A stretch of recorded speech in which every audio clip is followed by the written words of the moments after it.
Lectio Divina. Lectio Divina. Lectio Divina, une émission pour méditer, prier et vivre la parole de Dieu au quotidien. Lectio Divina. Lectio Divina.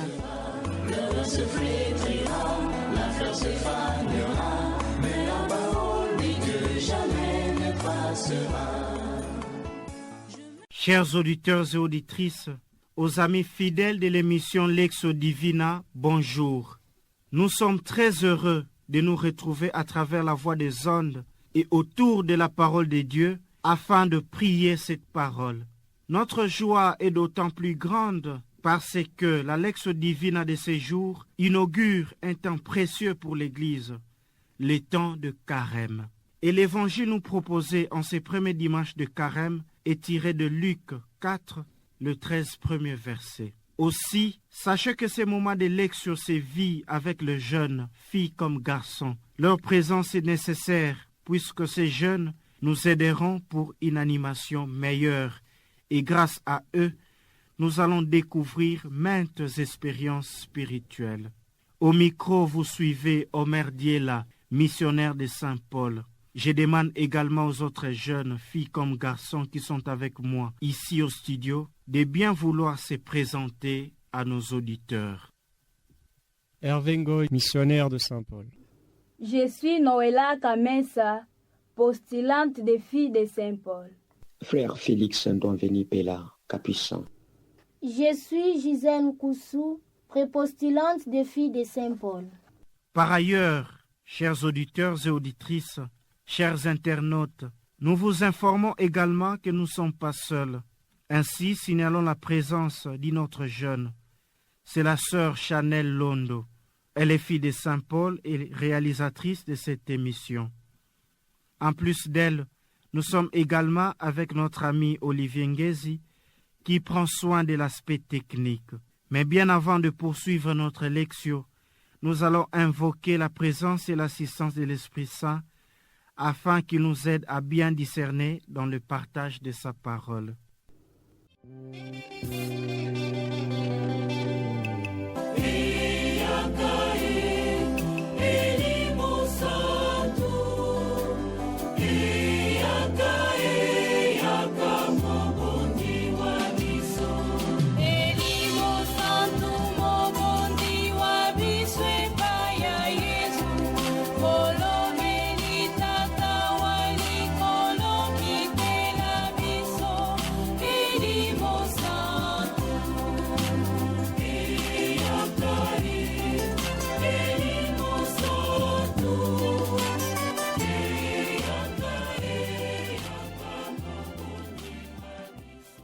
Chers internautes, aimables jeunes et chers auditeurs, chers aimables de la Radio Maria, l'évangile que l'Église nous donne de méditer en ce premier dimanche de Carême nous laisse découvrir la triple tentation du diable que Jésus expérimente dans le désert.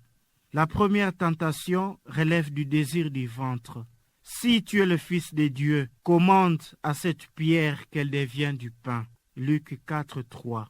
La deuxième tentation relève du désir de l'autorité. Je te donnerai autorité sur tout. Luc 4, 6. Et enfin, la troisième consiste à éprouver Dieu. Si tu es le Fils de Dieu, jette-toi ici-bas. Luc 4, 9. Jésus est resté focus sur sa mission, cherchant toujours à faire la volonté du Père et à rester en communion avec lui. C'est à cela que devrait ressembler notre vie chrétienne, une lutte permanente contre le mal.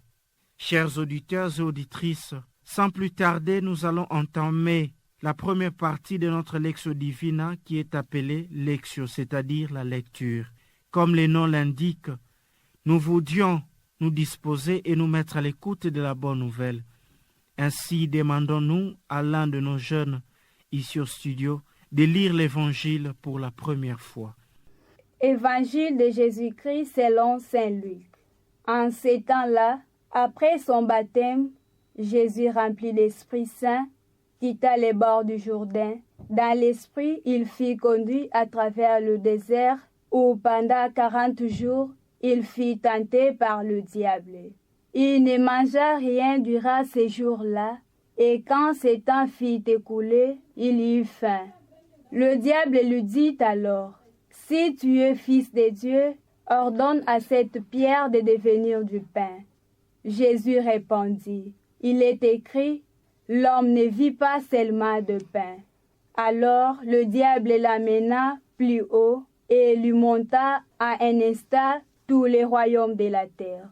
Il lui dit, « Je te donnerai tous ces pouvoirs et la gloire de ces royaumes, car cela m'a été remis et je les donne à qui je veux. Toi donc, si tu te prosternes devant moi, tu auras tout cela. » Jésus lui répondit, « Il est écrit, c'est devant le Seigneur ton Dieu que tu te prosterneras, à lui seul tu rendras un culte. » Puis le diable les conduisit à Jérusalem, il les plaça au sommet du temple et lui dit, « Si tu es fils de Dieu, d'ici, jette-toi en bas, car il est écrit, il donnera pour toi à ses anges l'ordre de te garder. Et encore, ils te porteront sur leurs mains, de peur que ton pied ne heurte une pierre. » Jésus lui fit cette réponse. Il est dit, « Tu ne mettras pas à l'épreuve le Seigneur ton Dieu. » Et a ainsi épuisé toutes les formes de tentation. Le diable s'éloigna de Jésus jusqu'au moment fixé. Acclamons la parole de Dieu. Louange à toi, Seigneur Jésus. Chers amis de la Lectio Divina, gardons une attitude silencieuse pendant un bref moment pour méditer la parole de Dieu que nous venons d'écouter. Et à la régie, nous demandons de l'aide à travers une douce musique qui puisse faciliter une bonne intériorisation de l'Évangile.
À l'instant, nous demandons à chaque participant de lire le passage de l'Évangile qui les touche le plus et à partir duquel s'orientera son partage ainsi que sa prière tout au long de notre méditation. Dans cet évangile, je suis touché par cette phrase.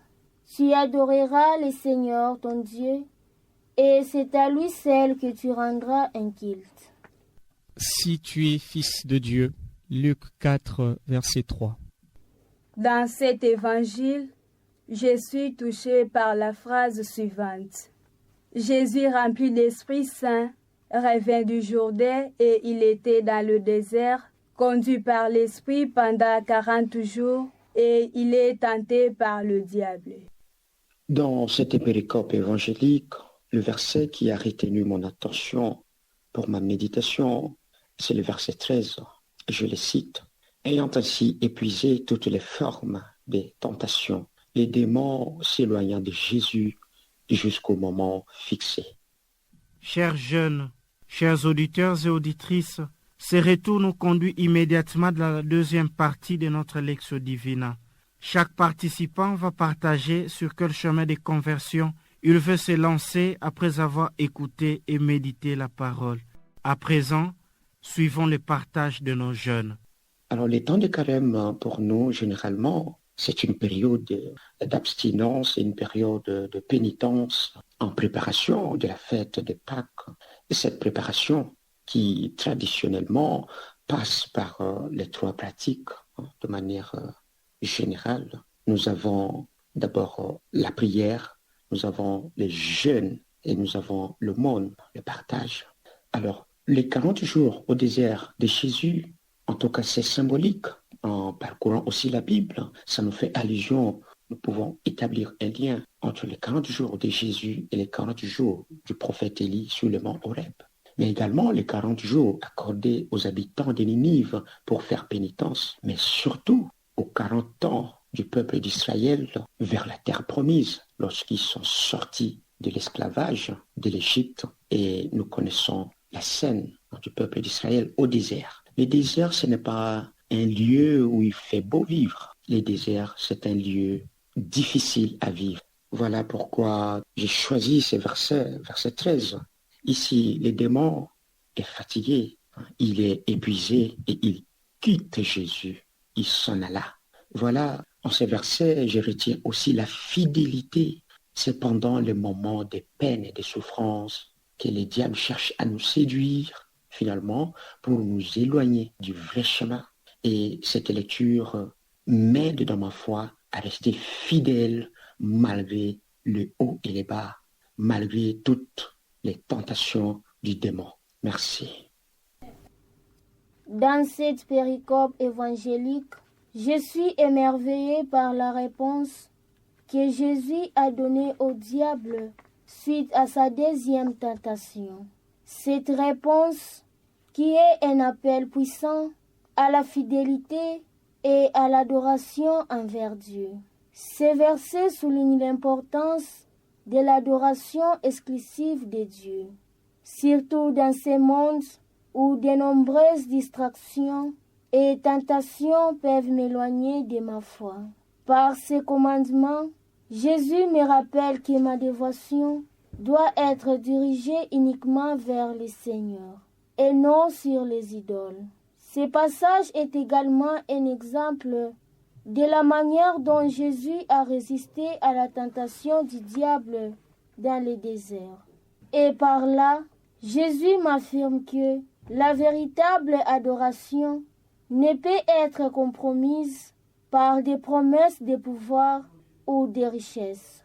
Cela m'enseigne que, face aux défis et aux tentations que je peux rencontrer dans ma vie, je dois rester ferme dans mon engagement envers Dieu. Ces versets m'invitent à réfléchir sur ma propre priorité. Qui ou quoi occupe la première place dans ma vie? Jésus m'invite à mettre Dieu au centre de ma vie et lui rester fidèle, même dans les moments difficiles. Frères et sœurs, ce verset retient mon attention davantage, car c'est sur cela que je me rends compte que le diable base ses tentations. Aujourd'hui encore, le diable se présente de plusieurs manières, même le plus subtil, et me met devant mon identité d'enfant de Dieu. Je suis maintenant appelé à m'interroger sur ma capacité à défendre mon identité d'enfant de Dieu face aux sollicitations du monde. Je voudrais ressembler davantage à Jésus en ce premier dimanche de Carême, accepter d'être fils de Dieu et le sort qui m'échoit. C'est peut-être la pauvreté, la solitude, l'impuissance à rendre le monde meilleur. Et c'est dans des moments pareils que le diable se présente à moi pour mettre à l'épreuve mon appartenance à la famille de Dieu. Bien souvent, je n'ai pas assez de force pour résister aux sollicitations du monde, surtout quand je me retrouve dans une situation de faiblesse. Mais aujourd'hui, le Christ m'apprend que même dans les situations de faiblesse, il est possible de demeurer fils de Dieu, car de lui tout vient et nous ne manquons effectivement de rien. Jésus vient de changer de vie. Il vient de recevoir son baptême au Jourdain. Avant de commencer son ministère, il éprouve le besoin de se retirer seul au désert. Il veut prier, réfléchir, choisir les moyens qu'il utilisera pour son œuvre. Dans cet évangile, je contemple en imagination Jésus quitta le village habité et s'enfonça vers les étendues, sa végétation, sans eau, sans humain. Et pendant tout son temps de prière, il est tenté par le diable. Cela veut me dire que Le temps de la prière est aussi celui de l'épreuve. S'éprouver soi-même, c'est voir ses dons on est capable. La réponse de Jésus devant la tentation m'invite à être vigilante devant l'argent, les plaisirs, devant les pouvoirs de ce monde. Je suis aussi invitée à aller au désert avec Jésus pour prier et entrer en intimité profonde avec le Père afin que je puisse de lui les forces intérieures nécessaires de dire non à tout ce qui va à l'encontre de mon devoir chrétien, de ma foi et de résister à toute tentation que le monde d'aujourd'hui me présente. Au cours de ces carèmes qui commencent, prendrai-je quelques minutes par jour pour prier, réfléchir, voir plus clair. Aimables jeunes et amateurs de la Lectio Divina, la troisième partie de notre lecture priante, dite Oratio, veut que chaque orant ou orante exprime du fond de son cœur sa prière et au besoin ses aspirations à Dieu. À présent, prions avec nos jeunes. Seigneur, je te remercie pour ce temps important de l'Église qui m'invite à la vigilance, envie de découvrir ton vrai visage. Aide-moi à demeurer fidèle aux orientations que tu me donnes pour que la richesse de la grâce de ce temps ne me passe pas inaperçue. Fais que devant les tentations, les souffrances, les épreuves, je puisse avoir confiance en toi et j'accepte ces moments comme une occasion propice pour me mettre à ton écoute. Amen. Seigneur Dieu, aujourd'hui ton Fils Jésus-Christ a vaincu le démon et toutes ses tentations et toutes ses séductions.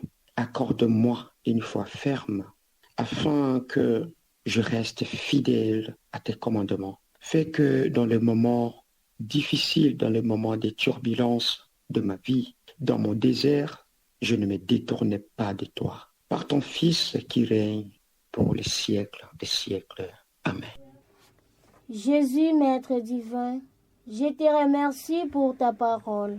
Aide-moi à adorer uniquement toi et à ne servir que toi dans toutes les facettes de ma vie. Renforce ma foi pour que je puisse résister aux tentations qui m'éloignent à faire ta volonté dans ma vie quotidienne. Que ma vie soit un témoignage et un engagement à lutter contre les tentations de ce monde. Toi qui vis et règnes pour les siècles des siècles. Amen. Seigneur, accorde-moi la grâce en ce temps de carême d'être une lumière et une force contre les ténèbres. Que cette grâce m'accompagne également tous les jours de ma vie, afin que je sois à même de dire non aux sollicitations de ce monde qui vont à l'encontre de ta volonté. Toi seul es maître de tout. Accorde-moi de me contenter de t'avoir, car toi seul suffit. Amen. Chers jeunes, chers amis de la Lectio Divina, nous voilà à la fin de notre parole priée que nous venons de vivre non seulement ici au studio, mais aussi partout où vous êtes. Tout d'abord, merci au Seigneur pour toutes ces grâces dont nous sommes bénéficiaires à travers sa parole.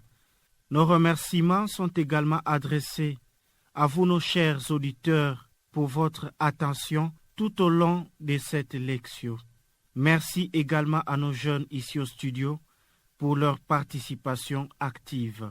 Nous n'oublions pas la sœur Chanel Londo, réalisatrice de cette émission, et son collaborateur technique Olivier Ngezi, à qui nous disons merci. Puissiez-vous bénéficier de la bienveillance divine. Chers jeunes, chers internautes, chers amis de la Lectio Divina, dès lors que nous avons reçu les baptêmes, sachant que nous sommes entrés dans les combats de Dieu, c'est-à-dire notre vie est devenue une lutte continuelle contre les puissances du mal. Demandons pour cela sans cesse la grâce de ne jamais trahir notre alliance avec Dieu au profit de ce que le monde peut nous offrir. Et dans cette lutte, n'oublions pas de prier les uns pour les autres. Grâce à Dieu, nous nous retrouverons à la prochaine et il ne nous reste qu'à vous souhaiter un fructueux temps de carême. Ciao.